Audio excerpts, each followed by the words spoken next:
So we focused a lot around the arm, around the wrist, a lot of those kind of things. Today we're going to take a little break from the arm, working the arm a little bit. For now, let's work with the head. Let's get a few things going. Just little nitpicky stuff that you won't ever see anywhere else. A lot of people just grab a headlock and then that's it. It's, you know what I mean? A lot of people don't put any emphasis behind it, but if you really think about it, if you're a big brother, older sister, if you're that unlucky of a human being, grabs you in a headlock, it's not fun. It's not fun as a little kid to have your brain squeezed.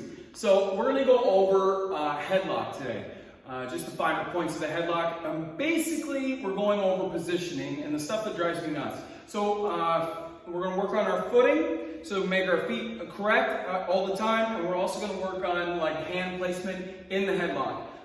It's very, very important. It's crucial as well as soon as we're done that, we're going to go over feeding into a headlock, which will make or break a lot of things. A lot of times in this business, we don't really think about it, but if you watch old guys back in the day, 70s, 80s, even further back, when you come into a headlock, when you fed into your headlock, like you're ready to go, you're off those ropes. I love Mid-South Wrestling because they were just on the ropes, using the ropes. Same thing here, and I will show you how to position so you don't have to fumble around when you're trying to grab that headlock. And it's basically that person. So anyways, let's go over first the basics. Let's go over the headlock itself. So when me and Ethan lock up, boom, we have this lock up. The first thing we're going to do is push the lead arm away. The one that's on your collar, that's the one that's going to go away. So from here, the elbow hand is going to push that away. Once we push that away, what we're going to do is grab his chin.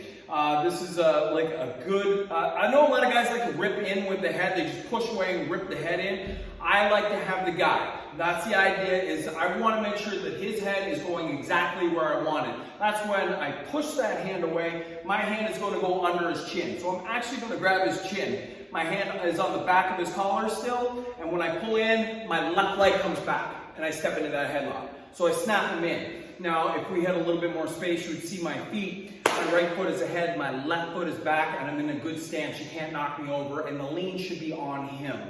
Okay, one more time. When we lock up, lead hand on him, I want to get it off my collar, that goes away. I'm going to grab the chin, crucial point. 2 points in a row that are crucial. Grab that chin, as you pull him in, step that left leg back.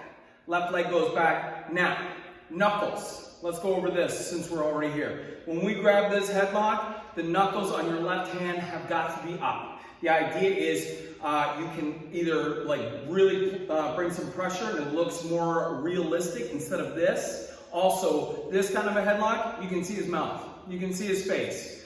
It's good to have facials and stuff like that in this business, to be able to see pain, register pain. But in this instance, if Ethan wants to call a spot, or he's saying what's next, or he's telling me the spot because I forgot it, this covers up his mouth. It's so simple. Look at that. The direction of this, his mouth is always there. Boom, that. How easy is that? That's just an old school way. Make sure your left hand knuckles are in the cheekbone. So the knuckles are up on the left hand. Left foot goes back, pull them in. That's a headlock.